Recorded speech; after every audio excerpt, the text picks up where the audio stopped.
Damas y caballeros, amigos todos que están en este momento siguiéndonos a través de las redes sociales, a través del Facebook, en la Biblioteca Municipal y en La Paz Culturas, gracias por compartir estos minutos con nosotros. Dando vida a la historia, hoy vamos a hablar de Oruro. Para muchos, tierra de amor y de carnaval, tierra de minería, tierra del encuentro de propios y extraños en esa ciudad que habla mucho de la historia del país.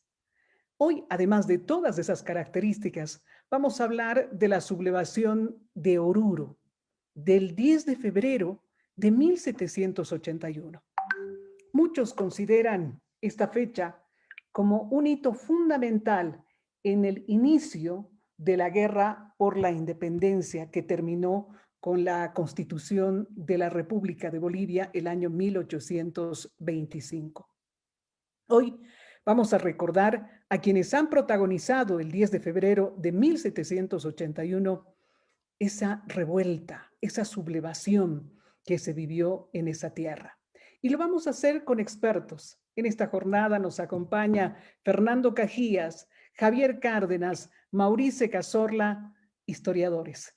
Dos de ellos desde Oruro y uno de ellos desde la ciudad de La Paz.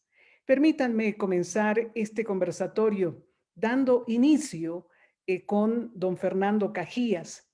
Don Fernando Cajías, además de ser un hombre muy conocedor de esa tierra orureña, es un hombre muy querido en el contexto de el folclore.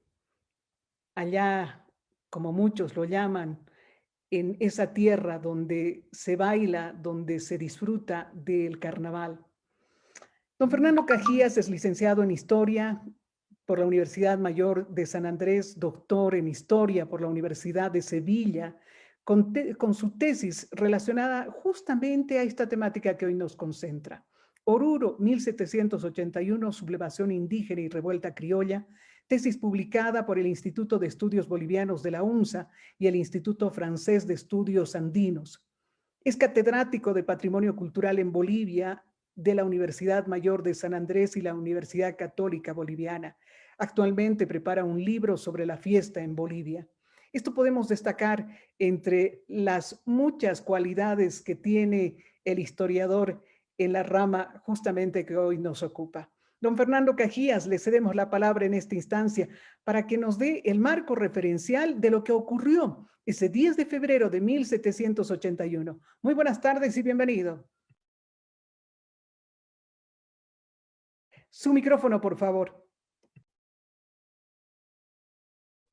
Muy buenas tardes. En primer lugar, saludar a usted, Beatriz, y agradecer a la Secretaría de Culturas del Gobierno Municipal esta invitación. Saludar a Javier Cárdenas, saludar a Mauricio Cazorla, que, bueno, hacen todo un esfuerzo para el desarrollo de la historiografía orureña y una revista, ¿no?, de documentos orureños súper importante. Y aprovecho la ocasión para rendir homenaje al querido Germán Choquehuanca, que hoy ha fallecido, catedrático de la universidad, y especialmente hago ese homenaje porque, como le consta especialmente a Maurice, Germán es muy interesado en la historia justo de la sublevación de Oruro, ¿no? Bueno, y por supuesto saludo y expreso mi felicitación a orureñas y orureños que han llenado el Facebook, ¿no?, con su felicitación a su ciudad y a su región. Bueno, es largo hablar de los antecedentes, pero trataré de resumir de la siguiente manera. En realidad, la sublevación de Oruro está dentro del contexto de lo que estaba pasando en ese momento en toda el área andina, tanto del Perú como de lo que hoy es Bolivia. Se dieron a lo largo del siglo XVIII muchas sublevaciones indígenas en contra de las pensiones que los españoles imponían, pero sobre todo en contra del reparto mercantil. Sublevaciones aisladas, pero en las cercanías de Oruro se dieron ya en la década de los 70 dos sublevaciones muy fuertes, ¿no? La de Condocondo y bueno, Sica Sica, que está, ustedes saben, más cerca de Oruro que de La Paz. Pero ya en 1780 se da ya una sublevación general muy grande, ¿no? Liderizada por José Gabriel Condorcanqui, que adopta el nombre del Inca Tupac Amaru, y esto en el Cusco, y por otro lado, los hermanos Catari en la provincia de Chayanta. Y esto repercutió sobre las provincias de Oruro. Ya en enero de 1781, o sea, un mes antes de la sublevación de Oruro, se sublevaron las provincias de Paria y de Carangas, que eran las dos grandes provincias en ese momento de Oruro, ¿no? Y la de Paria fue una sublevación más moderada, donde mataron al corregidor por sus abusos, pero se dejaron en libertad a la gente que lo acompañaba. En cambio, la de Carangas fue mucho más radical. Bueno, y esto ocasionó que en la ciudad de Oruro el corregidor establezca una orden para que todos los orureños, porque en esa época no había un ejército regular en esta zona, sino sobre todo todos tenían el manejo de armas y eran considerados milicianos, ¿no? De las milicias de Oruro, y entonces se acantonaron para defender la ciudad. Entonces, este es un primer antecedente importante. El segundo es que, sobre todo Tupac Amaru, porque los otros líderes, algunos fueron más radicales, todavía en ese momento no había aparecido Tupac Katari, ¿no? Tupac Amaru lanzó un manifiesto después de empezar la sublevación a todos los americanos para que luchen juntos contra los europeos. Pero la gran mayoría de los criollos, si bien hubo conspiraciones, había, por ejemplo, se cree que el obispo de Oruro, que era criollo, estaba a favor de la sublevación, pero al final los criollos no se manifestaron. En cambio, en Oruro sí. Oruro es por eso un ejemplo extraordinario, ¿no? Fuera del contexto de lo que sucedió en las otras ciudades, donde más bien los criollos y mestizos se unieron a los europeos para defender las respectivas ciudades. Obviamente todo tiene su explicación, ¿no? Pero en cambio en Oruro, el 10 de febrero, bueno, ya poco antes, el 9 de febrero, se va a producir como se conoce, y lo que evocamos y conmemoramos el día de hoy, una gran sublevación de criollos mestizos contra el corregidor europeo y contra los europeos en general. Y se va a producir una alianza. Y entonces la pregunta es ¿por qué, no? ¿Por qué en Oruro se da este fenómeno, no? Y la explicación es que en el caso de la sublevación indígena, ellos luchaban en principio contra las pensiones que daban los europeos, pero sobre todo contra el reparto mercantil, que era una obligación que les daban las autoridades españolas de comprar cada 5 años una serie de productos y muchos de ellos inservibles, ¿no? Como que cuando se terminó la sublevación y murieron Tupac Amaru, Tupac Katari, sí aceptaron suprimir el reparto para evitar futuras sublevaciones, ¿no? Pero a la vez los sublevados indígenas tenían un objetivo de acabar con los corregidores, acabar con los europeos en general, ¿no? Y a la larga plantearon inclusive el gobierno del Inca Tupac Amaru. ¿Y qué pasó en el caso de los criollos orureños? Y bueno, Después ya seguramente hablaremos más de los protagonistas, ¿no? Pero en líneas generales se puede decir que los criollos orureños se llevaban muy mal con los europeos. Había una rivalidad de larga data, ¿no? Y aquí hay que recordar a familias orureñas de mineros, como los Rodríguez, los Herrera, y a otros mineros que venían de otros lugares de América, como el limeño Menacho, etcétera, que se sentían avasallados por las autoridades orureñas, ¿no? Y por los comerciantes europeos.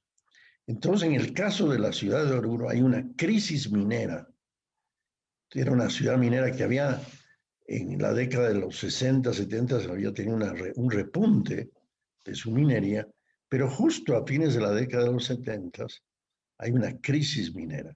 Y eso obliga a mineros criollos a endeudarse con el fisco y con los comerciantes europeos.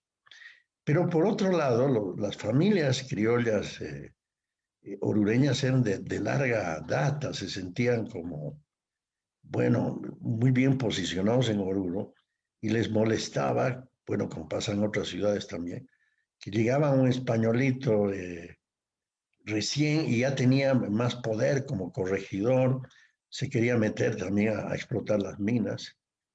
Y ya años antes hay una lucha por el poder local, porque los corregidores eran nombrados por el gobierno central, por el rey por el virrey. En cambio, los alcaldes era una especie de una democracia restringida, ¿no? Votaban ahí los regidores, y los regidores era un cargo que se podía comprar. Y entonces ahí regidores eran los Rodríguez, los principales caudillos de la sublevación, los Herrera, pero también hubo europeos y criollos proeuropeos que estaban en el famoso Cabildo de Oruro.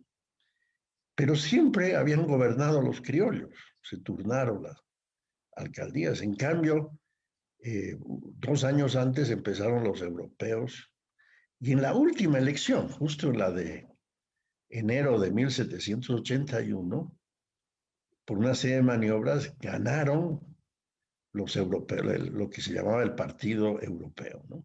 Y esto indignó a los criollos, ¿no?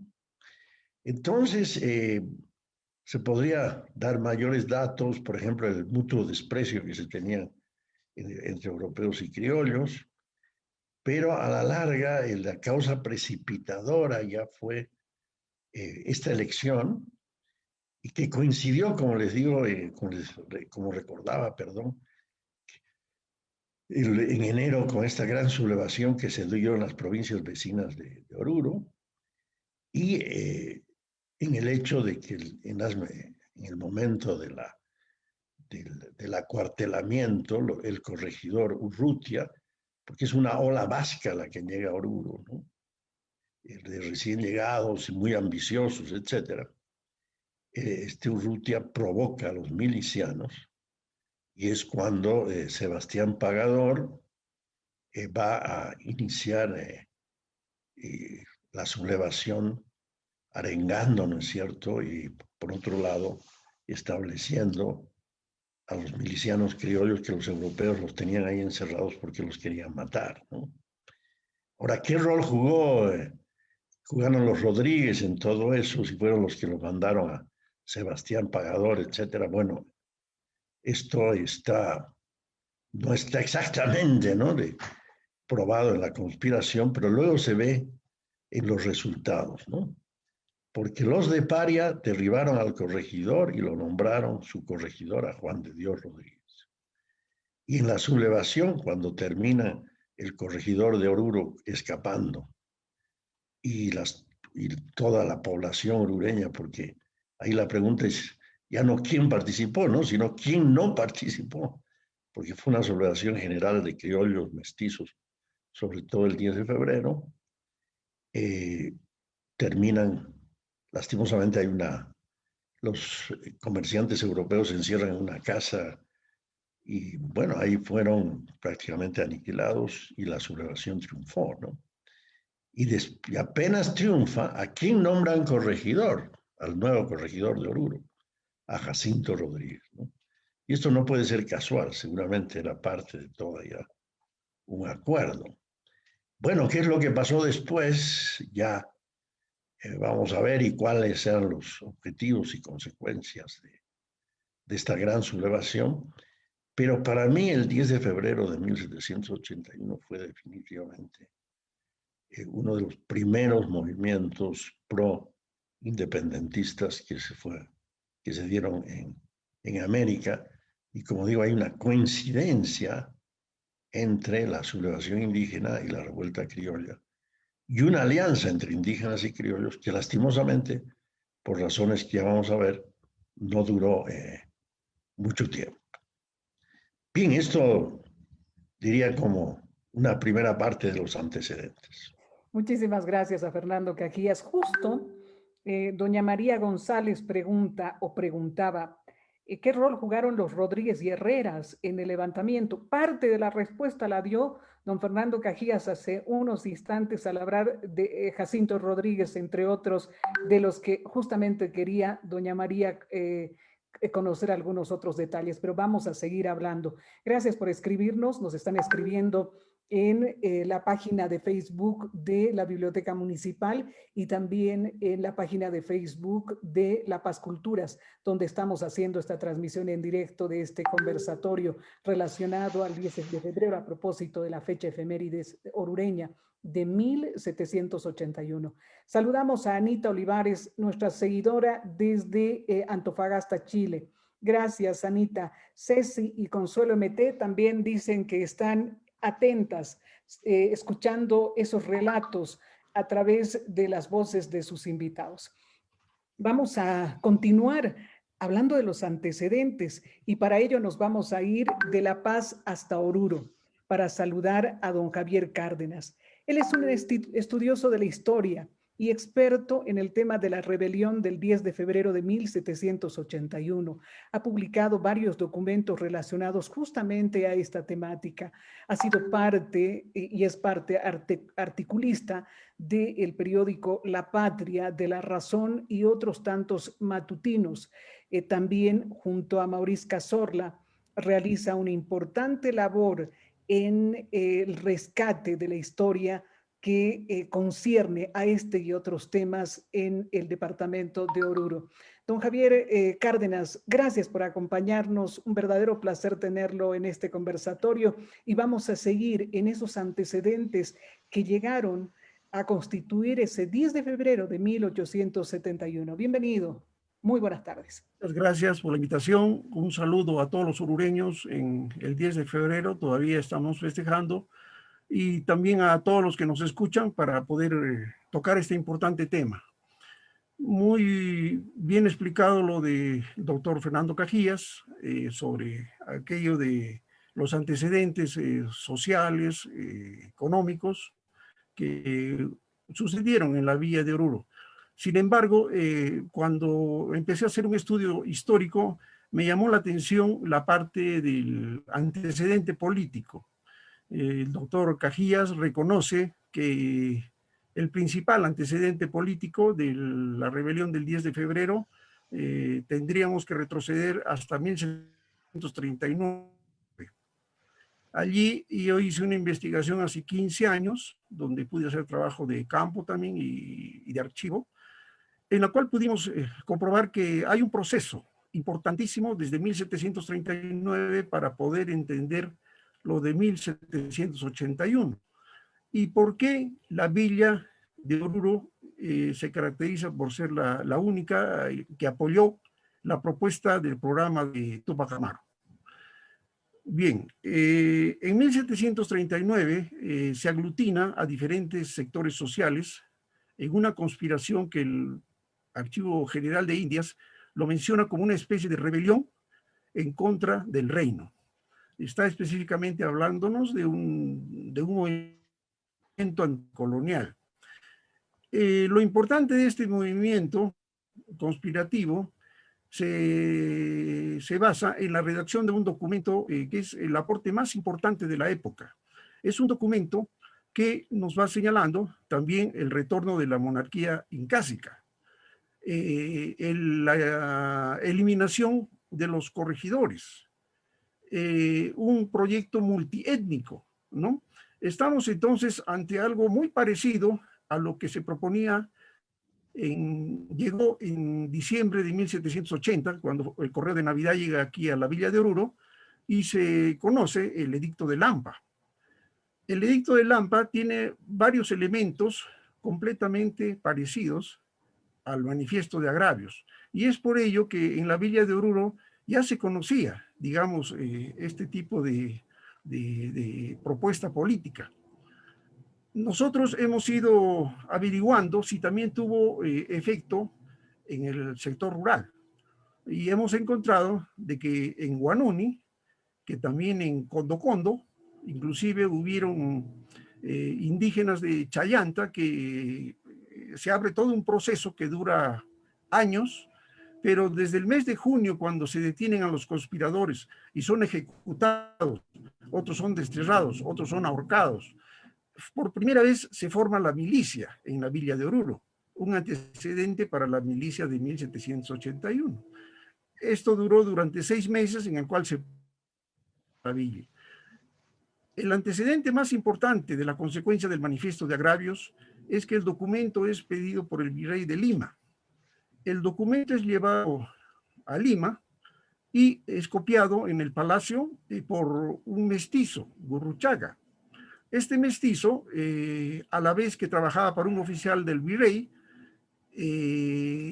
paga el documento a un mestizo que vivía en Guarochirí, provocándose una rebelión de mestizos, ¿no? O sea, estamos viendo la trascendencia del documento del Manifiesto de Agravios ya en 1750, un documento que surge en Oruro en 1739 y que regresa prácticamente en 1780, el documento con las mismas propuestas que ya se dio el 39.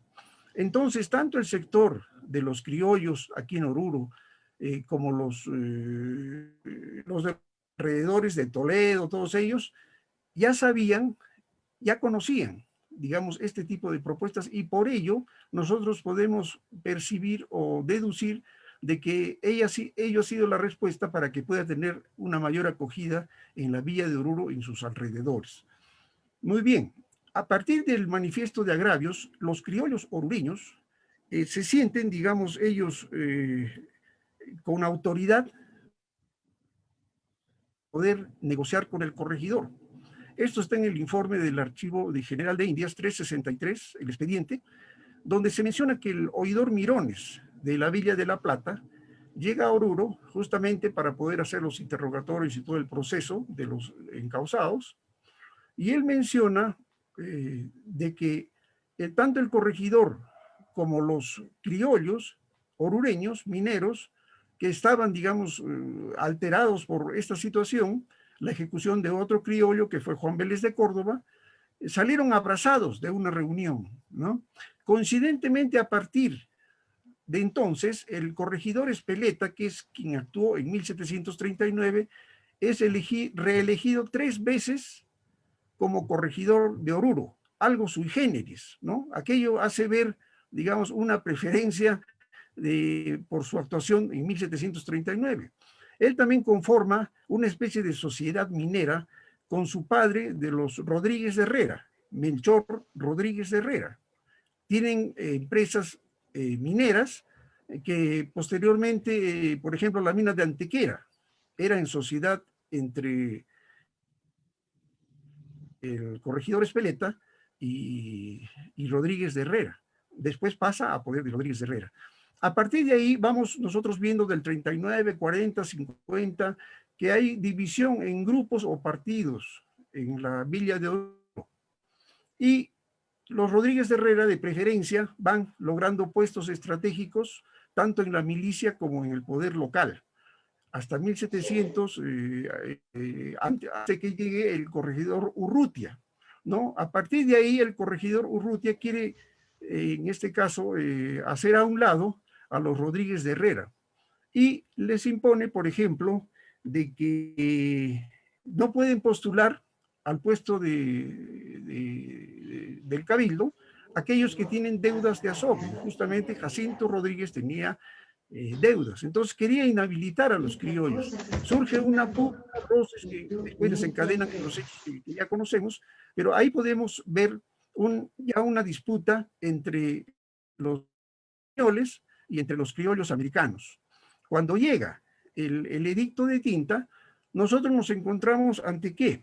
Nos encontramos ante una propuesta de un nacionalismo inca, que es propuesto por Felipe Joseph Tupamaro, y la propuesta de un nacionalismo criollo, incipiente, que ya empezaba a surgir aquí en la Villa de Oruro. Y quienes representaron a esto fueron los Rodríguez de Herrera. Entonces vamos encontrando un encaminamiento desde 1739, ¿no? En el cual los criollos comparten el poder local con los españoles, en este caso con los corregidores, hasta el momento en que llega Urrutia y quiere romper este tipo de compartimiento de poder que han tenido durante todos esos años. Es ahí donde nosotros hemos podido ubicar este estudio histórico para poder dar respuestas a algunas inquietudes. Qué interesante conocer los pormenores de la historia que no se conocen cuando nos facilitan este tipo de información en los libros básicos del colegio, de la universidad. Entrar al detalle en la investigación realmente enriquece nuestro conocimiento y nos da una mirada muy distinta a lo que aconteció justamente en ese momento. Muchísimas gracias a don Javier Cárdenas. En unos instantes vamos a seguir escuchándolo, al igual que a don Fernando Cajías. Voy a, antes de presentar a Mauricio Cazorla, agradecer a la gente que nos está siguiendo a través de La Paz Culturas y la Biblioteca Municipal. Calleja Salvín, felicidades a la Biblioteca Municipal de La Paz por generar estos espacios que nos dan la oportunidad de conocer de primera mano los trabajos de investigación realizados por los invitados. Gracias por acercarnos a ese momento de la historia, dice. Gracias a nuestros amigos que nos están siguiendo. Virginia Zambrana dice, saludos desde Oruro. Qué lindo saber los detalles de nuestro 10 de febrero, que nos llena de orgullo a todos los orureños, dicen. Los orureños hoy no están en actividad como la mayor parte de los paseños producto de la pandemia, pero como lo decía bien al comenzar don Fernando Cajías, se hicieron sentir en el Facebook, en las redes sociales, y hoy con los mensajes también se están haciendo sentir. Vamos a presentar a Mauricio Cazorla Murillo, abogado y docente universitario, fue presidente del Comité Departamental de Etnografía y Folclore, es miembro de la Sociedad de Geografía e Historia de Oruro, miembro de la Sociedad de Historia de la Guerra del Chaco, conforma el Consejo Editor de la revista Historias de Oruro y dirige la revista Historias de Oruro. Mauricio, como siempre, es un gusto tenerte en este escenario para hablar hoy del 10 de febrero de tu tierra, de ese 10 de febrero de 1781. Bienvenido, adelante por favor. Muchas gracias, Beatriz. Un saludo muy especial a don Fernando, un privilegio compartir este espacio. Y también con Javier, con quien en algún momento hemos también compartido muchos criterios y hemos ido hasta reconstruyendo con algunos elementos que se han ido mostrando. Lo que dijo Javier realmente es sumamente importante para poder ubicar en el tiempo ese antecedente político que tiene que ver con el Manifiesto de Agravios. Un documento en realidad que entre 1739, que se presente lo que pudo haber sido la insurrección de Juan Vélez de Córdoba, que fue develada, hasta 1781, apenas pasan 40 años. Y precisamente hay un autor que escribe un libro en inglés, Oscar Kornblick, y de paso debo decir que mucha gente extranjera que se ha interesado por el tema de la historia de Oruro, particularmente por el tema del 10 de febrero. Entonces eso nos da luces para poder entender mucho sobre el tema del contexto. En este tiempo se da también varias situaciones interesantes como las elecciones de 1741, con la elección de Martín de Espelete Villanueva, que fue el corregidor en el tiempo de Juan Vélez de Córdoba. Fueron unas elecciones muy complicadas, muy difíciles, que al final de cuentas ha durado hasta que el corregidor Landaeta ha tenido que hacerse cargo en realidad de la villa en ese tiempo, antes de ser corregidor de La Paz. Tenemos muy presente en la historia de La Paz justamente al corregidor Landaeta. Pero algo que a mí me llama mucho la atención es justamente el movimiento indígena en ese tiempo. He tenido oportunidad de visitar San Pedro de Condo y he conocido a la familia Lanquipacha, que lo menciona justamente don Fernando, y lo menciona también a quien vamos a hacer homenaje también a nuestro gran investigador Inca Huáscar Chuquehuanca, que escribió justamente este libro interesante, La insurrección de indios. Y en la memoria oral precisamente comentaban del ajusticiamiento de los dos hermanos.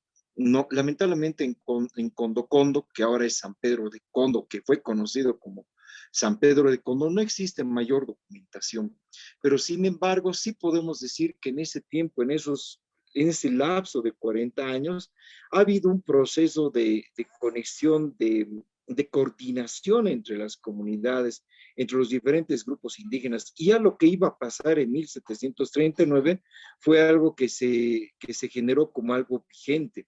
Lo que pasa con el corregidor Manuel de la Bodega en Chayapata realmente es algo muy complejo, porque ahí aparece también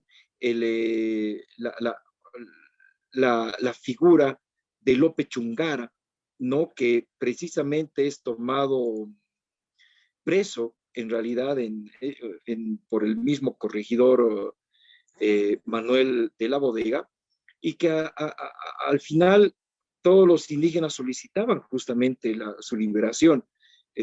Pese a eso, también él solicita apoyo el corregidor Bodega a Oruro para que una fuerza militar pueda acompañar en el repartimiento que estaba haciendo en ese mes, pero obviamente se le niega este proceso. Lo que se habla en San Pedro de Condo es que hay un movimiento general de indios. No estamos siendo despectivos al hablar de esta manera, sino que hay un movimiento general de indios, porque es la denominación que se da en ese tiempo, de todas la región de la provincia de Paria, porque recordemos que la provincia de Paria actualmente está compuesta por las provincias de Avaroa, la provincia Sebastián Pagador, Popó, Pantaleón Dalense, que es toda la parte este de nuestro departamento. Entonces, había una gran cantidad de indígenas que estaban movilizados justamente, y se produce lo que ya comenta don Fernando Cajías, que lo matan al propio corregidor de la Bodega en la plaza de Chayapata. ¿No? Esto también es parte de la memoria oral en estas comunidades. Pero me causó sorpresa cuando me fui a una comunidad olvidada en el departamento de Oruro, que se llama Carangas. Siempre hemos pensado que la capital de la provincia Carangas, Corque, fue justamente el lugar histórico o como capital de la provincia Carangas desde el periodo colonial. Pero grande fue la sorpresa que la ciudad de Carangas, o la villa de Carangas, como se la conoció en algún momento, está actualmente en la frontera con Chile, en la provincia de Mejillones. Una población que es muy reducida en población, pero que tenía sus cajas reales y tenía también su cárcel. Y es allí donde los documentos compartidos por algunos de los habitantes hemos podido demostrar la ejecución del corregidor de Carangas, don Mateo Ibáñez de Arco, donde los mismos indígenas de las comunidades pues asumen un proceso mucho más sangriento, mucho más violento en relación justamente a la represión que tienen no solamente con este corregidor, sino también con todos los españoles que habitaban Carangas, ¿no? Desde aquel tiempo se conoce que la población ha mermado, porque es un lugar eminentemente minero, hay varias minas en los alrededores, y de ahí que la capital de la provincia de Carangas se va trasladando.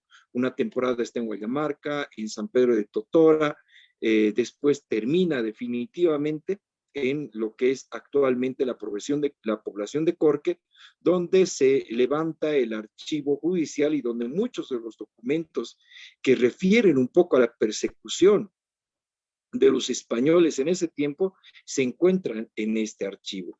Hay una comunidad muy cerca, en realidad, de Corque, que solamente se puede acceder en determinados periodos del año por el tema de que el río impide el acceso, pero cuenta la memoria oral que en realidad esa comunidad fue habitada por muchos españoles que se escaparon de la represión indígena de la población de Carangas y que decidieron en realidad convertirse indígenas justamente para evitar una persecución sañuda que se estaban realizando en la región. Y de este ejemplo hemos encontrado muchos, como en el caso de Choquecota, y el caso de otras comunidades y otras comarcas, en realidad, particularmente de la provincia de Carangas, que no era tan de movimiento económico tan fuerte como el caso de la provincia de Paria. Esto un poquito en este contexto para entender justamente lo que sucede también casi al mismo tiempo con Tomás Catari y también con el movimiento Tupac Amaru o el cacique Tungazuca, José Gabriel de Condorcanqui en Tinta, en el Perú, tomando en cuenta que para ese tiempo en realidad la audiencia de Charcas deja de pertenecer al virreinato del Perú desde 1775 para constituirse en el virreinato del Río de la Plata. Esto significa en realidad una situación de afectación económica al virreinato del Perú, porque la provincia más rica que tenía en ese momento el Perú era precisamente la audiencia de Charcas. Entonces estos movimientos generan en realidad una especie de reivindicación también por este tema de nacionalismo que en algún momento también lo menciona Javier y que tiene consecuencia ya en 1809 en la presencia de Goyeneche, pero ya para eso vamos a hablar en otro momento. Es un poquito en este contexto también de las comunidades y del movimiento indígena que se da en Oruro. Muchísimas gracias, Maurice. Voy a saludar a Franco Noel. Saludos en su aniversario al Poder de tus Brazos, Oruro, centro económico del país por casi todo el siglo XX, donde comenzó la revolución del 52, parte fundamental para que el norte se imponga al sur en la guerra civil entre Sucre y La Paz, dice Franco Noel. Elena Blanco dice, saludos, muy buena iniciativa, estoy enterándome de lo que ha acontecido en nuestra tierra. En los libros de historia, dice Albín Callejas, siempre se hace referencia a Paria, denotando que fue una población importante. ¿Cuál fue la importancia política, económica o social de Paria en los hechos? En los hechos revolucionarios, pregunta Albín Callejas. Le voy a ceder la palabra a Fernando Cajías para que podamos contestar a Albín, pero también para que podamos hablar de los protagonistas. Ustedes ya han comenzado a dar algunos nombres que para los investigadores, para los historiadores es muy conocido, pero que hoy nos están graficando quiénes participaron. Entre los protagonistas muy conocidos está Sebastián Pagador, los Rodríguez, entre otros. Pero ¿quiénes fueron los protagonistas? Los criollos, ya nos graficaron algo, los indígenas.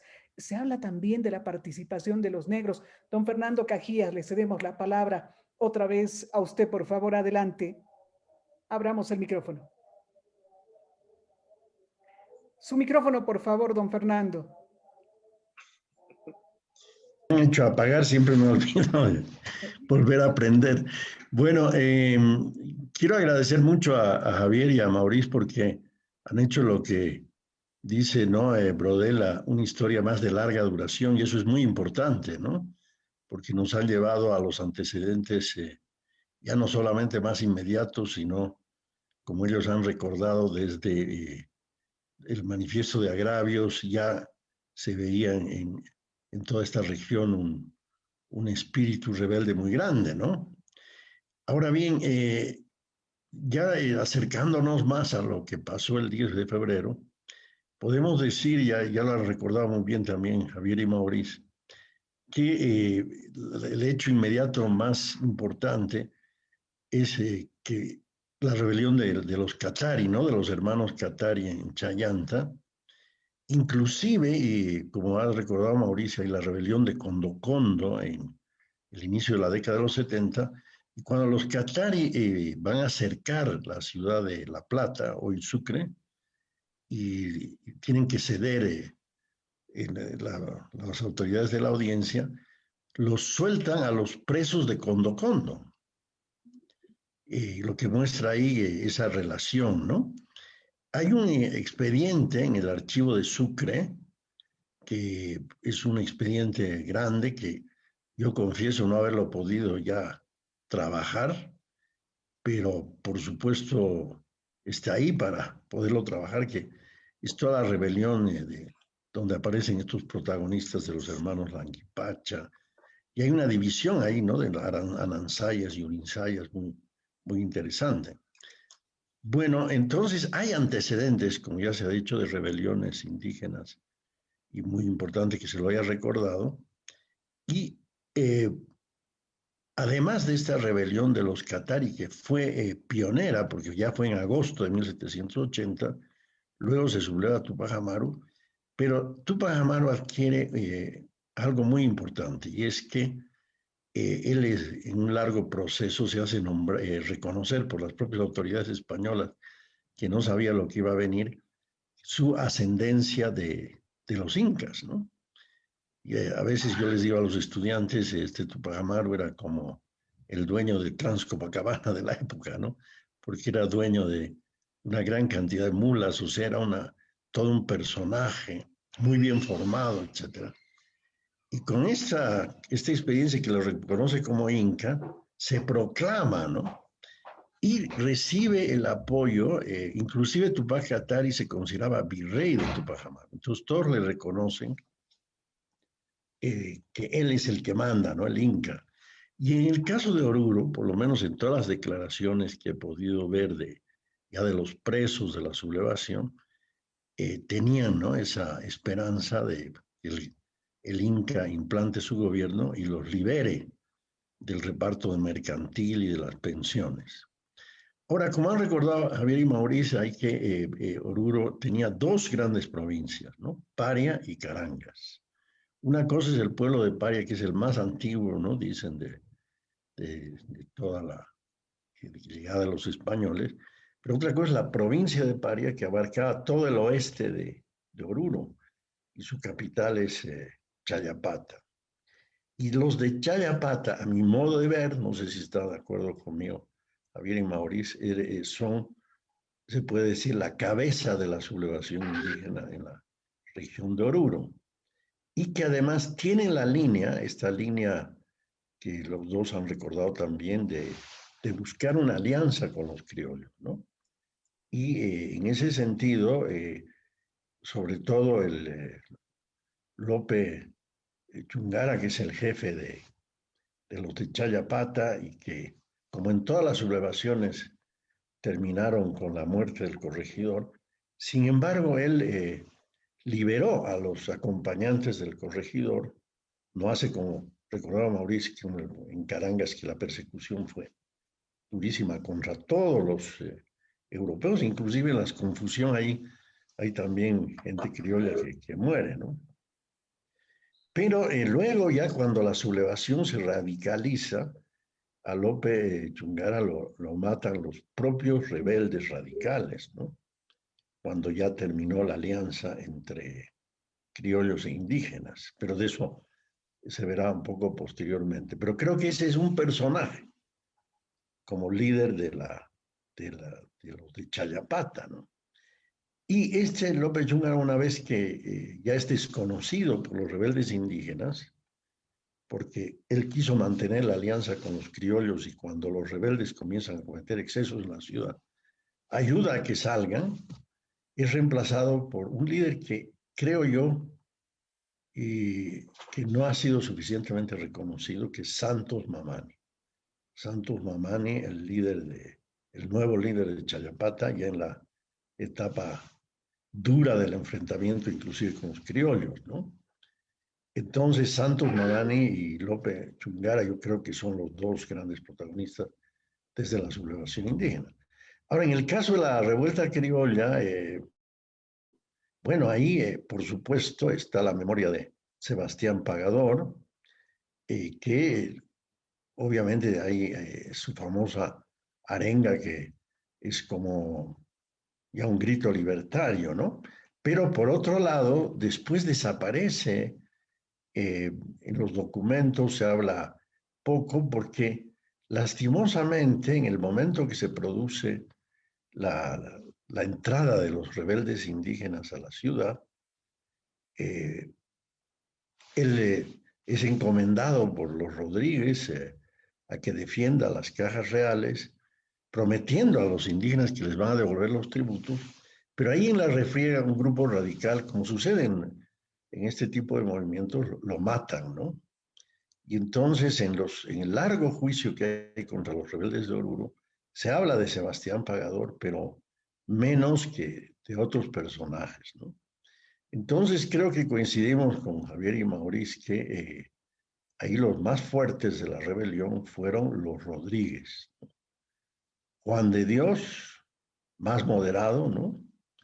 Un minero muy rico y que va a ser, era considerado como padre de los pobres, en uno de los documentos aparece así, y los de Chayapata lo nombran corregidor de Paria. Entonces eso muestra una alianza bastante profunda, ¿no? Y su hermano Jacinto, que como minero estaba más endeudado, tenía menos dinero, políticamente era más radical, inclusive algunos documentos hablan de su carácter más fuerte. Y este es uno de los grandes protagonistas en el momento de la rebelión. Pero hay muchos otros, ¿no? No me vienen en este momento todos los nombres. El minero, el limeño Clemente Menacho, el abogado de Chayanta, Mejía, los hermanos Herrera. A veces entre los propios hermanos había uno que le iba bien económicamente, socialmente era como más posicionado, como don Manuel de Herrera, ¿no? Que muere tempranamente, ya en el momento en que los toman en prisión. Y en cambio don Nicolás Herrera, que era casi una especie de aventurero, ¿no? Pero eran hermanos. Después están las mujeres, ¿no? Las mujeres en Oruro tienen una participación muy importante y también las mujeres indígenas. Cuando en algún caso se preguntan ¿y cuántas, quiénes vinieron, no? Y dicen que sobre todo del lado de Carangas vinieron tanto hombres como mujeres. Y a una mujer le pregunta, y bueno, ¿por qué vino? ¿A qué vino? A cocinar y a tirar piedras, responde, ¿no? Y es el título de uno de mis pequeños ensayos sobre esta sublevación de a cocinar y a tirar piedras. Una respuesta increíble, ¿no? Así que, y estos protagonistas fueron tomados presos en septiembre del 83 y su prisión y muerte es un proceso largo, que es el que de casualidad yo encontré en el archivo de Indias y ahí me enamoré del tema, ¿no? Pero es interminable, así que ojalá sigamos encontrando, ¿no? Por ejemplo, hay un cura chuquisaqueño tremendo, Menéndez, ¿no? Que era además José el Gabriel. sacerdote que está muy metido en la sublevación y él es de los que logra sobrevivir en la prisión. Y hay una historia muy fuerte porque su padre estaba en la puerta de la prisión buscando su libertad. Y muere ahí en Buenos Aires tratando de liberar. Y ese Menéndez pena fuerte y logra sobrevivir a una prisión muy dura. En cambio, los Rodríguez mueren ahí, ¿no? En la prisión. Menacho también sobrevive. Y ya no he podido, a ver, ojalá Mauricio y Javier, ustedes que están más cerca de los archivos de Oruro, a Menéndez lo he vuelto a encontrar en Cusco, ya más viejo, ¿no? En la rebelión de Pumacahua. No sé si estaba ya metidísimo como estuvo metido, pero un personaje, ¿no? Y sin embargo, Menéndez ha sido un poco olvidado, ¿no? Se podría decir, la memoria de la mayor parte de la población. Porque, bueno, y con esto termino por ahora, la iglesia se divide también. Hay pro rebeldes y anti. Y además hay un par de curas antis que son los más terribles en la persecución que luego se dieron a los rebeldes criollos, ¿no? Pero hay estas figuras como Menéndez, que un sacerdote protagonista también de la rebelión. Sí. Muchísimas gracias a Beatriz, don Fernando Cajía. Sí, dale, te escuchamos. quisiera un poco seguir con esta línea que Fernando acaba de, don Fernando, perdón, que acaba de... No, perdón. No le tengo mucho respeto, don Fernando. Y justamente en ese contexto, creo que es necesario hacer hacer una aclaración muy importante respecto al protagonismo de los hermanos Rodríguez y al protagonismo de Sebastián Pagador. Me voy a adelantar en realidad a hablar de dónde nace este protagonismo, ¿no? Fue Adolfo Mier que en realidad encuentra justamente el famoso diario de Angelis publicado en la revista de Buenos Aires, no en 1730, si no me equivoco, donde se publica en realidad este diario y si no me equivoco también se publica en La Paz en 1875. Entonces, Adolfo Mier en ese tiempo estábamos viviendo un periodo de justificación si Chuquisaca o La Paz tenían el primer grito libertario. Cochabamba tenía su movimiento, Potosí, Santa Cruz apareció con su 24 de septiembre, y Oruro no era parte de este calendario histórico. Entonces, Adolfo Mier ve que el movimiento del 10 de febrero de 1781, que hasta incluso como memoria oral se lo contaba en Oruro, porque en realidad muchos de los protagonistas que después del proceso fueron absueltos ya no vuelven a Oruro, pero se nota en realidad incluso hasta los registros de algunos viajeros que llegan a Oruro y que hacen una relación de lo que había sucedido, como Alcides de Orbigny, que llega a su paso por Oruro, hace una pequeña mención justamente a lo que había sucedido en Oruro en ese tiempo. Entonces Adolfo Mier publica en 1883, si no me equivoco, en el periódico que él manejaba, que era el Tagarete, y funda una institución cívica, se puede llamar así, que se llamó la Sociedad 10 de Febrero, reivindicando precisamente esta fecha importante. Y en este proceso le da un fuerte protagonismo a Sebastián Pagador. Y aquí entramos en una proclama que es transcrito justamente por este diario de Angelis, que se le atribuye, don Fernando en realidad atribuye también al cura Gabriel Menéndez, que es muy posible que haya sido el autor de este diario, y en este famoso diario se da la famosa proclama. Entonces de ahí viene el protagonismo de Sebastián Pagador como el mestizo que impulsó a los criollos y mestizos contra el mal gobierno en ese tiempo, ¿no? Pero sin embargo, años después, el sobrino de Adolfo Mier, don Marcos Beltrán Ávila, en las investigaciones que realiza precisamente, y además tiene acceso a los archivos de Buenos Aires y también a los que están en España, algunos que están en España, entonces encuentra que los verdaderos protagonistas en realidad son los hermanos Rodríguez y que en realidad Sebastián Pagador llega a tener una acción secundaria, porque en realidad Sebastián Pagador era empleado, trabajaba para las minas de Jacinto Rodríguez, ¿no? Incluso en algún momento hasta se especuló que el nombre Sebastián Pagador no existía y que el apellido Pagador se refería a una persona que pagaba el jornal y qué sé yo, pero en realidad se ha demostrado este tema y gracias a un descubrimiento que Javier hizo hace algunos años, se tiene la partida de nacimiento de Sebastián Pagador, demostrando en realidad que este personaje, por supuesto, fue orureño.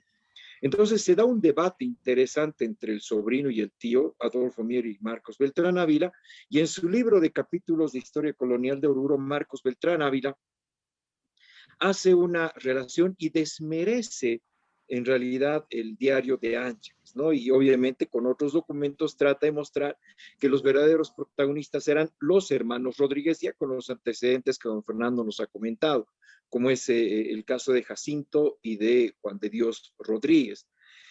Entonces, en ese contexto hay un fuerte debate en Oruro, ¿no? Porque ya se hablaba de pagador, incluso hasta tenemos una plaza que se llama Sebastián Pagador, porque hay los pro pagador, los pro Rodríguez, ¿no?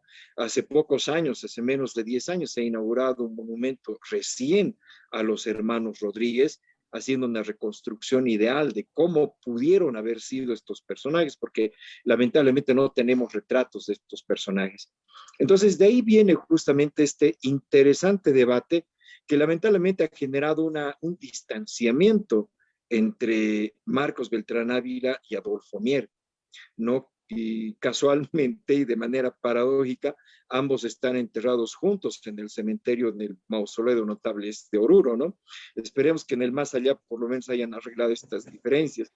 Entonces, esto para entender un poquito este contexto, no porque mucho se habla del 10 de febrero del personaje Sebastián Pagador como tal, pero hay otra cantidad de personas realmente, ¿no? Herrera, Menacho, María Quirós, entre las mujeres más importantes, Francisca Goya, otra mujer realmente interesante que tenía una panadería y que de su panadería incita a sacar las chipas de aquí amarillo para quemar en la casa de Diego Flores, que era alquilada a Endesa. Entonces hay una participación realmente general de mucha gente, de manera que cuando se inicia el proceso en 1783 en las primeras declaraciones, es realmente una gran cantidad de personas que van a declarar, encabezados, por supuesto, por los hermanos Rodríguez. Algunos ya habían muerto, como Sebastián Pagador, que muere muy cerca de las cajas reales, a manos precisamente de los propios indios que estaban intentando atacar las cajas reales. ¿No? Algunos mueren, como digo, Portilla, que se lo acusa incluso en alguna parte del proceso de haber quitado el escudo real de la casa de correos y que incluso pisó y bailó encima, ¿no? Entonces algunos de ellos mueren porque cuando se lo estaba llevando a Sora, pues es arrastrado por la mula que lo estaba llevando precisamente a lo que era su confinamiento. Y en Sora, casualmente también encontramos documentos del paso de todos estos procesados que son cogidos, podríamos decir, o son presentados, perdón, el término adecuado no sé cuál se ajusta, pero son apresados para luego continuar su viaje hasta la capital del virreinato del Río de la Plata. Creo que en algún momento Marcos Beltrán Ávila, cuando estaba de concejal munícipe, promovió el cambio de algunas calles de Oruro, precisamente reivindicando los nombres de algunos de estos personajes, como es Herrera, Rodríguez, Montesinos, ¿no? Caro, y claro, habiendo encontrado que también fue Oruro parte de la guerra de independencia desde 1810 le cambia la avenida Gran Colombia por la calle 6 de octubre. Entonces hay realmente una pugna histórica en este tema para poder encontrar justamente este antecedente, pero siendo mucho más objetivos, vemos en realidad que estos antecedentes no se pueden remontar solamente a 1781, sino que estamos viendo que el antecedente más antiguo y que ha influido mucho en todo este movimiento en Oruro, y no solamente en Oruro, sino en entre lo que ha sido el virreinato del Perú, también ha sido el movimiento de Juan Vélez de Córdoba de 1739.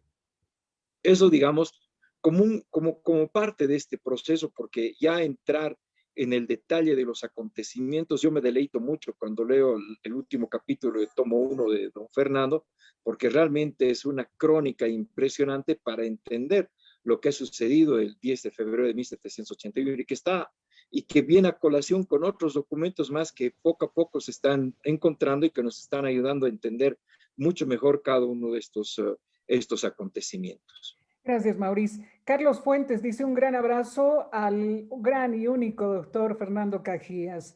Gilca Bernabé, felicidades. Lic, Etla, Villafuente, Rendón, gran iniciativa, felicidades. Pacífica Miriam, Yapaco Ávila, gracias por aclarar que la historia no solo corresponde a un solo discurso, sino más bien su construcción es producto de un constante debate entre los historiadores. Excelente iniciativa de la Biblioteca Municipal en un momento donde los estudiantes necesitan mucho apoyo. Dice, gracias Pacífica por seguirnos. Don Javier Cárdenas, sigamos hablando de los protagonistas. Aquí hubo una lluvia de nombres de protagonistas. Nos faltó alguien más por mencionar. ¿Y qué otros elementos podemos agregar a la descripción de los Rodríguez, los Herreras, Sebastián Pagador, entre los muchos que fueron mencionados? En el estudio que hemos hecho, todos los protagonistas, hombres y mujeres que han mencionado, tanto el doctor Cajías como Mauricio, pues están. Sin embargo, el día 11 de febrero, tenemos en el Archivo Municipal de Oruro un acta de cabildo. 11 de febrero, estamos hablando de un día después del 10 de febrero, donde se menciona de que el corregidor ha tenido que huir y se siente su ausencia por indemnizar su vida, dice, del motín que se ha experimentado contra los europeos a causa de los recelos de la gente plebeya. Está indicando directamente el día 11, después del 10 de febrero, de que es la plebe quien ha causado la rebelión, ¿no? Así directamente. Posteriormente, cuando asume Jacinto Rodríguez el cargo de Justicia Mayor, elige a dos personas del Cabildo, el señor Urquieta y el señor Herrera, me parece, que puedan dar un informe de lo acontecido en la villa de Oruro, un poco más amplio, ¿no? Con testimonios y todo. A fines del mes de febrero dan la respuesta en la cual apuntan nuevamente a la plebe, ¿no? Es la plebe la que se ha levantado, la que se ha amotinado. Entonces Jacinto Rodríguez, quien es justicia mayor, eleva un informe a Chuquisaca, en el cual ratifica su fidelidad al rey y acusa, como dice el informe, a la plebe. Entonces vamos viendo un escenario interesante porque Jacinto Rodríguez se va acomodando a los acontecimientos. Se le está echando la culpa a la plebe por el momento y bueno, él informa, ¿no? Y continúa, digamos, tratando de poner orden, aunque ya con la invasión de los indígenas ellos emiten un auto en la cual las personas pueden circular hasta cierta hora y ya también le están quitando autoridad a Jacinto Rodríguez. Cuando se hace el informe final del juicio posteriormente, se menciona como principal conductor de la plebe a un personaje que ya lo ha mencionado, Carlos, y él es Clemente Menacho. Se menciona que él es el que ha incitado a la plebe en la rebelión. Y cuando vamos revisando el texto del doctor Cajías, se menciona que cuando bajan de Conchupata, Santelices, con su compañía hacia la Plaza del Regocijo, se encuentran en la esquina de la Plaza del Regocijo con la compañía de Clemente Menacho, y allí también está el sargento Sebastián Pagador.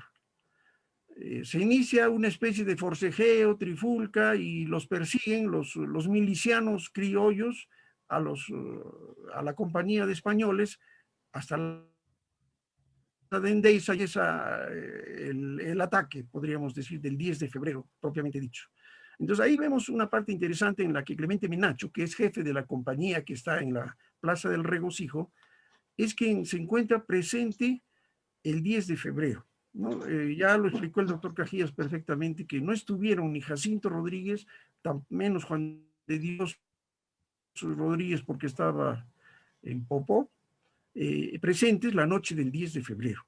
Vemos que en la Plaza del Regocijo se encuentra Clemente Menacho, también se encuentra Sebastián Pagador. Ahora, Clemente Menacho ha pasado a la historia de Oruro, aparte de ser uno de los más activos en cuanto a los días posteriores al 10 de febrero, un personaje muy interesante. como alguien popular, ya que se lo menciona visto en su mula blanca, con su pantalón de bayeta, con su chuspa y con su porción de coca dentro de la chuspa. Él ha sido concurrente a la ranchería de indios, ¿no? Y se menciona, el doctor Cajías también lo ha mencionado, de que él inclusive bailaba en las rondas del carnaval. Entonces, cuando vamos viendo estos informes en el que mencionan que la plebe es la que se ha revelado, y lo nombran a Clemente Menacho como el principal conductor de la plebe, vemos su relacionamiento con esta, surge, digamos, algunas preguntas interesantes que podríamos plantearnos, como que ha sido un protagonista principal, el 10 de febrero, Clemente Menacho, pero actuando con la plebe. Jacinto Rodríguez, podríamos acusarlo de omisión, porque él no hizo lo que tenía que hacer, como menciona el doctor Cajías, ¿no? Incumplió porque él era el coronel de milicias y tenía que poder refrenar todo el tumulto, pero no lo hizo. Él no estuvo presente el 10 de febrero y tuvieron que ir a su casa para que él pueda poner fin al tumulto que se vivía en la Villa de Lugo. Entonces, para mí es muy interesante este personaje, Clemente Menacho, porque representa el sector popular, podríamos decir. Él estaba casado con María Quirós, en Sepulturas tenía un ingenio y una interesante biblioteca en la cual resaltaba textos especialmente de tipo militar. Él era capitán de milicias. Gracias, don Javier. Gustavo Adolfo Terán Cortés hace una pregunta que nos va a ayudar para ir a interpretar si efectivamente este evento, esta revuelta, esta sublevación fue importante para el inicio de la lucha que se consolidaría con la independencia de Bolivia. Pregunta Gustavo Adolfo Terán Cortés, ¿fue realmente el 10 de febrero de 1781 una revolución independista o fue un simple motín que lograron políticamente con dicho alzamiento? Don Fernando Cajías tiene la palabra. Bueno, esto forma parte de un debate del que he sido protagonista, porque considero que porque en general se habla del proceso, porque en realidad es un proceso, ¿no? Lo de la independencia empieza en 1809, ¿no? Es una posición bastante generalizada en nuestra historiografía de que todo empieza en 1809 con las dos sublevaciones de La Paz y de La Plata y de La Paz, y que, bueno, posteriormente se da en Quito también, ¿no? Y como ya recordaba Mauricio, lo fuerte empieza realmente en 1810, cuando Buenos Aires es tomado por los patriotas y hay una seguidilla de sublevaciones de las ciudades, entre ellas de la de Oruro, ¿no? En octubre, Santa Cruz en septiembre, Cochabamba, etc. Pero yo creo que hay una primera fase en el proceso de la independencia. Y esa primera fase es la sublevación general de indios, de 1780 a 1782.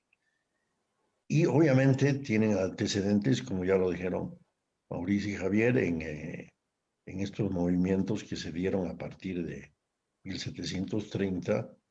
Y hay una historiadora peruana que ha contado más de 100 movimientos, ¿no?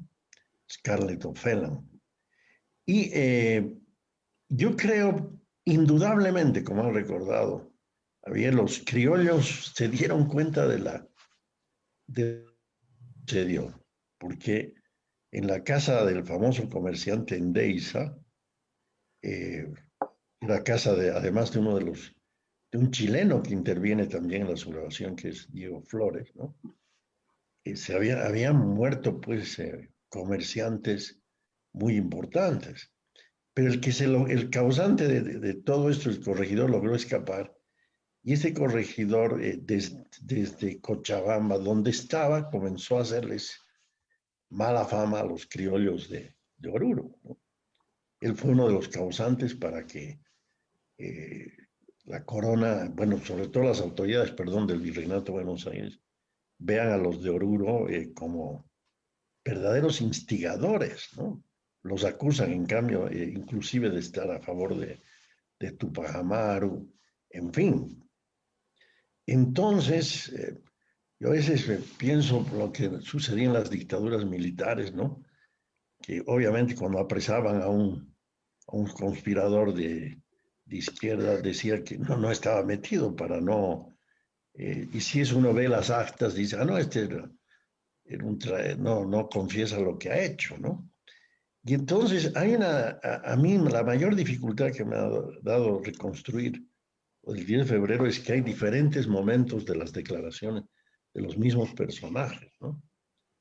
Al principio se queja mucho del corregidor antieuropeos y después van suavizando su discurso y como bien ha recordado Javier, hablan de la lealtad al rey, ¿no?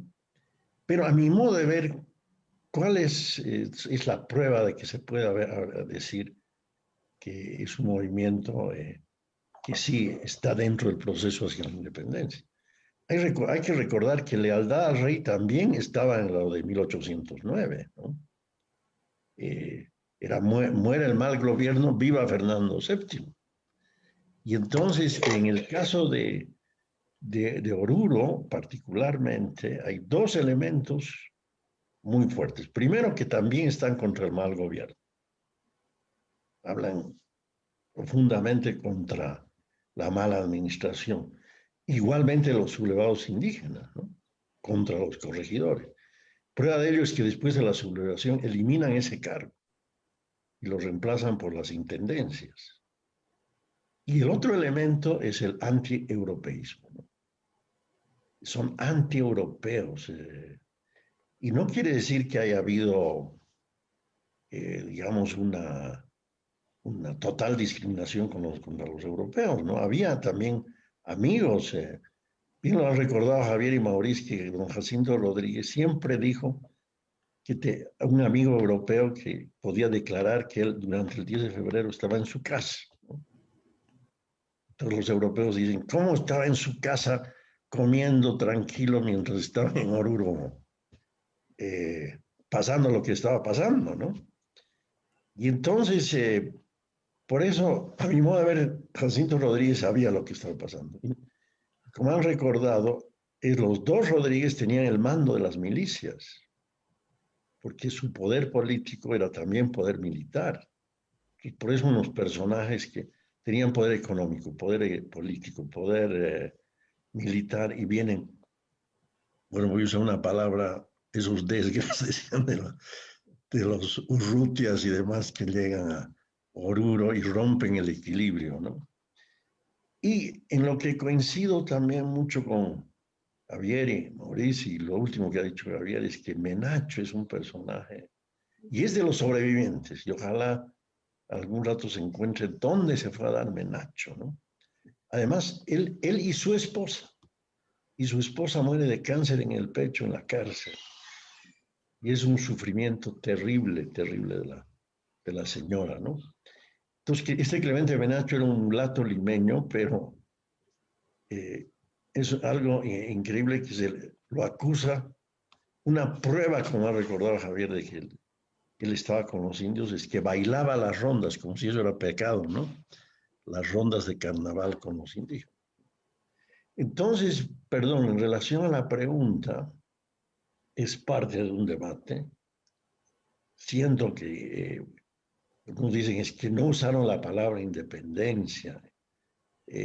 Hay palabras que cambian de acuerdo a las épocas, ¿no? Desde la palabra independencia es indudable que tiene un sentido diferente ahora, como la palabra nación, que también en esa época se utilizaba, pero de otra manera, ¿no? Pero yo creo, y que sea esta oportunidad para reiterar mi posición, de que la primera fase del proceso de la independencia empieza en 1780, porque inclusive se llegó a plantear el gobierno del Inca, ¿no? Y que por lo tanto Oruro, inclusive así entre líneas a veces en los documentos dice, arrancaron el escudo del rey, ¿no? Y se vistieron todos de indios. Bueno, una serie de acusaciones muestra que sí lo de Oruro, a mi modo de ver, desde el punto de vista urbano, porque desde el punto de vista rural, claro, está toda la población indígena, pero desde el punto de vista urbano fue la primera ciudad en manifestarse en contra del mal gobierno español y en contra tan directamente de los europeos. Y para mí eso ya es dos factores que muestran un proceso que luego llevó hacia la independencia. Esta discusión de posiciones, si fue una revuelta o fue el inicio de la independencia, es un tema muy recurrente entre quienes nos están escribiendo a la cuenta en Facebook. Franco Noel dice, una pregunta que siempre quise hacer y aprovecho la oportunidad de las eminencias de historia boliviana que están presentes en este conversatorio. Tal vez suene a intriga, a curiosidad o tal vez a una tonta idea. ¿La revolución del 10 de febrero fue por la independencia o solo fue una reivindicación social? Maurice Cazorla tiene la palabra. Sigo la línea de don Fernando, porque en realidad el movimiento de Oruro fue un movimiento general, fue un movimiento que se inició, podemos decir, en las dos provincias que en ese momento teníamos en Oruro, que era la provincia de Pari y Carangas. Fue un movimiento general. Sin embargo, no podemos hablar de haber logrado un proceso de independencia porque ni siquiera lo que se hizo en La Paz el 16 de julio cumplió su objetivo. Recordemos que fueron ajusticiados en enero de 1810 y todos los miembros de la Junta Tuitiva fueron procesados por eso. Lo mismo pasó en Chuquisaca. Entonces se fue parte de un proceso de independencia que en realidad para nosotros podemos decir que ha comenzado este movimiento en 1781 con Oruro, que ha tenido un proceso de germinación, porque también aquí hay un dato interesante. Mariano Bernal, el cura, creo que es mercedario Mariano Bernal, que es herido en las Cajas Reales, él está preso en Buenos Aires, pero lo encontramos dando clases allá en Buenos Aires como parte de su acción de sanción o de cumplimiento de la pena. Incluso algunos llegan, algunos de los procesados incluso tienen algunas funciones. Y estamos hablando entre 1801 a 1809 o 1810, donde se produce, por ejemplo, las dos invasiones inglesas. Entonces, muy fresco está lo que ha sucedido en Oruro. José Óscar Frigerio, por ejemplo, el que escribe el famoso, yo lo digo famoso en Buenos Aires, La Rebelión Criolla de Oruro fue juzgada en Buenos Aires. Es un libro que trata de todo el proceso y de cómo fueron tratados los que fueron parte del movimiento de Oruro en 1781. Justamente nos menciona Mariano Bernal que pudo haber influido en algunos de los que han sido parte del movimiento del 25 de mayo de 1810 en Buenos Aires. Entonces, estos hechos han tenido que estar de alguna manera vinculados, han tenido que estar de alguna manera relacionados y por supuesto, en Oruro se vivía un periodo muy complicado después del movimiento de 1781, porque después de iniciarse los procesos de 1783, se mandaban procesados a Buenos Aires hasta el extremo de que la población urbana de la villa fue decayendo a tal extremo que realmente las minas quedaron anegadas, quedaron en abandono y muchos tuvieron que salir.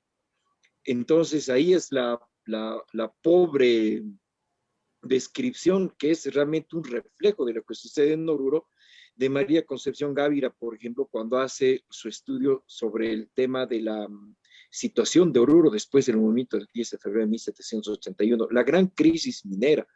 Entonces, no vamos a decir en realidad que de manera muy simplista que Oruro logró su objetivo, sino que fue parte de un proceso que duró todavía hasta 1825, porque ni siquiera La Paz, ni siquiera Chuquisaca en ese tiempo lograron también consolidar estos objetivos, ni siquiera el 14 de septiembre de Cochabamba.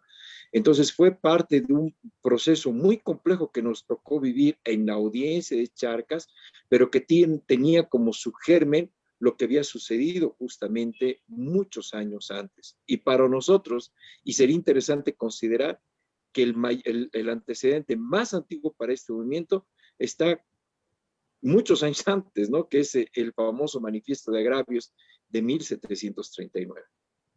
Gracias, Mauricio. Juan Pablo Rebollo le envió un saludo. Él es presidente de los residentes de Oruro en la ciudad de La Paz. Pregunta, o más bien comenta, si no estoy mal, ¿fue tan grave el hecho de la sublevación que el juicio contra los rebeldes llegó a España después de muchos años?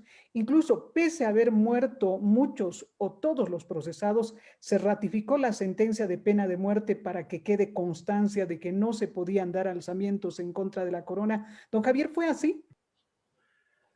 Bueno, no, en realidad el resultado del proceso es de que se los declara inocentes. Eso es lo que muy pocos conocen y explican, ¿no? Se declaró inocentes y por eso es que Clemente Menacho vuelve a la villa de Oruro. Los bienes de todos ya estaban destruidos, los habían alquilado, bueno, era una ruina en realidad, ¿no? Podemos entender allí de que la maniobra de Urrutia, del corregidor, y tenemos que mencionar de que Urrutia, pasado los sucesos aquí en Oruro, él es trasladado a Tarma, que es una provincia en la zona central del Perú, como autoridad también, y ahí también causa problemas. O sea, parece que su carácter no le acompañaba y donde iba tenía problemas. Mencionando la parte del juicio, este toma todas las declaraciones de los testigos, de todos los encausados, y muchos van muriendo, ¿no? Como Juan de Dios Rodríguez, María Quirós, otros regresan a España, les dan autorización, como al vicario Menéndez, y el vicario Menéndez regresa, perdón, él viene hacia el Cusco y está involucrado en lo de Mateo Pumacahua, y se menciona que también en lo de Ildefonso de las Muñecas. Entonces, eso es también para seguirle el rastro al vicario Menéndez. Pero aquí en Oruro, el único que regresó fue Clemente Menacho, y bueno, hay que continuar buscando su rastro porque ya se perdió en la documentación. Pero es así, se los declara inocentes. Después de 20 años que dura el proceso, es increíble, pero ya la villa, nadie invertía, las minas estaban llenas de agua, el contexto de la villa de Oruro a inicios de 1800 era prácticamente catastrófico. Bueno, vayamos cerrando y mandemos un mensaje ya para despedirnos. Estos momentos de revuelta, de rebelión, acontecidos en 1781, en 1809, después antecediendo a la fundación de la patria en 1825, tuvieron un desenlace fundamental para la construcción de la independencia de Bolivia, don Fernando Cajías. Con esta reflexión cerremos esta participación. Muchísimas gracias por habernos acompañado. Don Fernando, por favor. Bueno, indudablemente, como ha recordado Javier, el proceso fue muy largo, ¿no? Muy largo. Y tuvo momentos muy duros, sobre todo al principio, donde hay testimonios de los propios soldados que cuidaban a los presos, que cuando abrían la celda llegaba un olor terrible, porque ya se imagina uno a Juan de Dios Rodríguez, un hombre que había tenido todo el poder, ¿no? De pronto ahí abandonado en una celda. Y obviamente fallecieron lastimosamente. Pero hubo un momento en medio del juicio que hubo autoridades en Buenos Aires que dijeron, no, pero precisamente porque Urruti y toda su gente fueron los que establecieron, no hay que, ellos son los culpables, ¿no? Pero hubo un momento en que dijeron, no, se ve que más bien fueron fieles inclusive ayudaron porque al final se rompió la alianza con los indígenas, ¿no? Y salieron, como ahora se llama, libertad de confianza, ¿no? Y estaban en la ciudad de Buenos Aires. Pero de pronto volvieron los radicales, los volvieron a apresar. Y en España había la duda. Y entonces al final todo este proceso que se había en Buenos Aires se trasladó a España, que es el expediente que yo he podido trabajar, ¿no? Y ahí fueron algunos de los sobrevivientes, entre ellos el famoso vicario, ¿no? Y indudablemente, increíblemente, después de tanto tiempo, se declararon inocentes. Ahora, entre medio hay historias terribles, por ejemplo, Diego Flores, que era un minero chileno, estando preso, su esposa lo deja, se casa con uno de los más terribles del lado español, ¿no? Entonces uno se imagina a Diego Flores sufriendo, además de la prisión, sufriendo esa traición, ¿no? Y así sucesivamente. En todo caso, a mi modo de ver, como les reitero, es un proceso, Oruro es parte de ese proceso hacia la independencia, pero también y a mí por eso me interesó mucho también el tema, es una muestra que criollos e indígenas se aliaron, ¿no? Lastimosamente, la alianza no surtió y en realidad, sobre todo por los radicales, ¿no? Que ya comenzaron a plantear, no, hay que luchar no solo contra los europeos, sino también contra los criollos, y entonces todo eso produjo, es largo analizar, ¿no? Y luego un siglo después se da la alianza entre los liberales y Zárate Vilca, y lastimosamente tampoco resultó. Y a mi modo de ver, si los liberales hubieran cumplido cuando ganaron a los chuquisaqueños en la guerra civil, con lo que habían prometido a los indígenas de devolverles las tierras que les habían expropiado, quizás otra hubiera sido nuestra historia, pero no cumplieron, ¿no? Y entonces, ¿cuándo definitivamente ha habido esta alianza intercultural, ¿no? Bueno, es a partir de los 50 que ya hay alianzas mucho más duraderas, ¿no? Pero a la vez de antecedente para la independencia, creo que lo de Oruro es un antecedente para esto que, bueno, ya lo han reiterado los colegas, ¿no? De que empezó con el manifiesto de agravios, etcétera, de que había que hacer contra Europa no un movimiento solamente indígena o solamente criollo o solamente mestizo, sino que había que hacer una alianza americana. Por eso yo termino mi libro diciendo, bueno, Bolívar fue muy importante en la historia de América porque quiso unir a los países de América. Pero Túpac Amaru y todos los que creyeron en ese momento, no digo de otros líderes indígenas que fueron más una lucha de la ciudad contra el campo, ¿no? Pero en el caso de Túpac Amaru llamó a todos los americanos, ¿no? Y en ese sentido creo que tiene, por eso, un valor muy importante quienes siguieron esta manera de ver el proceso y que lastimosamente no se dio cuando se fundaron las repúblicas, ¿no? Porque sectores, ya sabemos que no participaron ni hasta el inicio de la república. Ese es el valor también de Oruro, ¿no? Que muestra una alianza, no fue duradera por muchos factores, pero fue muy importante.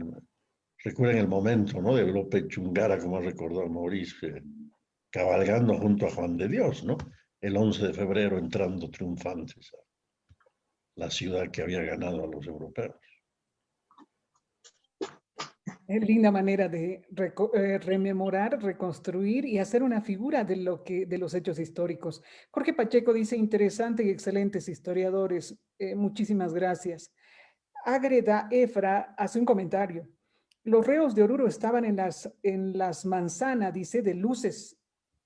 Actualmente está... De las luces. Sí, de las luces. Bueno, dice de las luces. Actualmente está el Colegio Nacional de Buenos Aires. Felicitaciones y saludos. Maurice, conclusiones sobre esta temática que hoy nos ha congregado. Sí, realmente es muy apasionante este tema. Debo reconocer en realidad que hay muchos investigadores que no solo de Oruro se han dedicado a este tema. Ahí lo tenemos a don Fernando Cajías, que le ha dedicado 2 tomos en realidad de una impresionante investigación, y creo que nos ha ido aclarando mucho de lo que Adolfo Mier y Marcos Beltrán Ávila han trabajado en su momento. Pero también ha traído la atención de gente extranjera que se ha dedicado a investigar un poco sobre el tema de Oruro, ¿no? Bien lo decía el amigo hace un ratito, que efectivamente los reos estaban presos en lo que se conoce la Manzana de las Luces, en el antiguo Colegio San Carlos, donde Mariano Bernal dio clases en realidad a muchos de los que, de acuerdo al testimonio que nos dice José Óscar Frigerio, eran parte de la élite de Buenos Aires y que después fueron protagonistas del proceso independentista de Argentina. Y por supuesto, Mariano Bernal tuvo que haber compartido lo que le pasó en Oruro, lo que él vio. Incluso en el Museo de Buenos Aires, el Museo Histórico de Buenos Aires, se tiene referencia que hay el retrato de Mariano Bernal, y vendría a ser el único retrato de todos los protagonistas del 10 de febrero de 1781, porque no tenemos en realidad otra descripción física de quienes han sido parte de este movimiento. Y obviamente eso atrae mucho la atención en muchas partes para poder indagar y poder encontrar justamente cada uno de los elementos que vamos investigando. No se ha terminado todavía de conocer todos estos acontecimientos. Todavía en Oruro hay algunos documentos, hay algunos otros que están dispersos. Nos hemos enterado que en Londres se encuentra el documento donde está consignada la lista de todos los que murieron en la casa de Daisy a la noche del 10 de febrero, ¿no? Donde están los españoles en realidad, donde sabemos también que han muerto los negros que estaban también refugiados en esta casa. Entonces, mucha de nuestra historia se ha dispersado, pero corresponde en realidad a continuar con estas investigaciones, continuar con cada uno de estos procesos que nosotros tenemos, y brindar en realidad no solamente a Oruro, sino al país, cada una de estas iniciativas que han tenido en realidad un hito, han constituido un hito importante en la historiografía continental. Este 10 de febrero en realidad es una fecha muy particular, muy especial. Hoy día estamos recordando 240 años, y justo a esta hora, o no, un poquito más antes, justo a la hora que hemos comenzado, se iniciaba la procesión de la custodia de la iglesia de la Merced para apaciguar los ánimos, y nadie acompañó a esta procesión. Entonces, todo el movimiento violento comenzó más tarde, entre las 9 y 9:30 de la noche. No hay una certeza de la hora, pero fue en la noche. Entonces, todo este movimiento nos permite hacer una reconstrucción cronológica, y en Oruro me he ocupado de buscar o identificar los lugares donde se realizaron estos hechos históricos. Por eso en Oruro tenemos la iniciativa de la Ruta de la Medianoche, donde contamos los sucesos del 10 de febrero en el mismo lugar donde se realizaron cada uno de estos acontecimientos. Todavía nos falta identificar algunos lugares más, por eso también a don Fernando en algún momento le pedí que me facilitara algunos documentos para poder identificar algunas casas, algunos lugares donde consignan calles, por ejemplo, que va a ser interesante hacer toda una reconstrucción más detallada de estos acontecimientos. Reitero, todavía no hemos terminado de hablar del 10 de febrero. Hay mucho todavía por escribir. Yo pondero el trabajo y la investigación a don Fernando, como también de Javier, que en el último tiempo también se ha dedicado a escudriñar en realidad en los archivos para poder dar un buen aporte justamente a nuestra ciudad. Muy agradecido, la verdad, por este espacio, y que realmente ha sido muy interesante, enriquecedor, para poder compartir de este movimiento del 10 de febrero de 1781. Hace 240 años, lo decías bien. Erika Luz Lascano Loaiza, ilustrativas investigaciones que permiten comprender contextualmente los sucesos del 10 de febrero de 1781. Gracias a nuestros historiadores, el ingeniero Javier Cárdenas, el doctor Mauricio Cazorla y el doctor Fernando Cajías, por compartir sus conocimientos. Y que viva Oruro, señala Erika Luz Lascano, que viva. Don Javier Cárdenas, a tiempo de agradecer su participación en este conversatorio, las palabras conclusivas y muchísimas gracias otra vez. Muy bien. El aporte de Oruro, como hemos visto, aporte histórico, parte de 1739, con el Manifiesto de Agravios. Para 1781 tendríamos esa adhesión a la propuesta de Joseph Tupamaru de libertar y romper el yugo, ¿no? Como se menciona literalmente. Ya más allá, el 6 de octubre de 1810, se manifiesta un pronunciamiento popular en el cual se adhiere la Villa de Oruro a las nuevas ideas, en este caso de la Revolución de Buenos Aires. Es interesante una carta del alcalde provincial José Moreno del Castillo, quien le escribe directamente al virrey Abascal, donde le pide que no oprima a la Villa de Oruro, ¿no? Parecía que lo podían hacer detener al alcalde provincial por semejante insolencia, pero está en la documentación de Oruro este detalle de José Moreno del Castillo, uno de los, podríamos decir, protagonistas del 6 de octubre de 1810, quien asume la dirección de la villa prácticamente, y él es el que recibe a Esteban Arce para posteriormente protagonizarse la batalla de Aroma. Es quizás toda esta contribución de Oruro lo que indujo a que en 1825 seguíamos siendo villa y se le tomó en cuenta para que puedan considerarnos como un departamento más al año siguiente, en 1826, ¿no? Por esta contribución, este aporte, este sacrificio, ya que al ser un lugar estratégico éramos el paso de tropas, ¿no? Y de otro lado, tanto realistas como patriotas, y sufrió mucho la villa, disminuyó tremendamente la población, muchos emigraron y las minas prácticamente quedaron agotadas. Entonces, mi homenaje va en este 10 de febrero a todos aquellos que supieron defender el territorio. Muchas gracias. Muchísimas gracias. Gustavo Adolfo Terán dice a Fernando Cajías, Mauricio Cazorla y a Javier Cárdenas, muchas gracias por sus aportes históricos y felicitar a la Biblioteca Municipal de La Paz por organizar este conversatorio. Cristina Baspiero, felicitaciones Mauricio Cazorla y Javier Cárdenas, historiadores orureños. Hermosa conferencia con el doctor Fernando Cajías, buena iniciativa de la biblioteca, saludos a todos ustedes, y nos envía la foto de la Virgen del Socavón. El 10 de febrero, 240 años después, hemos recordado ese momento que para algunos es una simple revuelta social, pero para otros es el inicio, junto a otros eventos desde 1780, fundamentales para la constitución de la independencia de la patria. Un fuerte abrazo, amigos orureños, y nuestro homenaje desde la Biblioteca Municipal a todos y cada uno de ustedes que nos están viendo a través de las redes sociales y que muchos también habitan esta tierra paceña que los acoge con muchísimo cariño y agradece su aporte. Un fuerte abrazo y hasta una próxima oportunidad. Muchísimas gracias a Fernando Cajías, a Mauricio. Muchas gracias. Que les vaya bien. Mil gracias. Gracias, don Javier Cárdenas. Muchas gracias. Gracias. Muchas gracias a la biblioteca. Muchas gracias. Un fuerte abrazo y hasta una próxima oportunidad. Muy buenas tardes. Gracias, Beatriz. Adiós, Javier. Adiós, Mauricio. Adiós, don Fernando. Adiós. Chao, Javier. Gracias. Un saludo. Suerte. Gracias. Hasta una próxima oportunidad.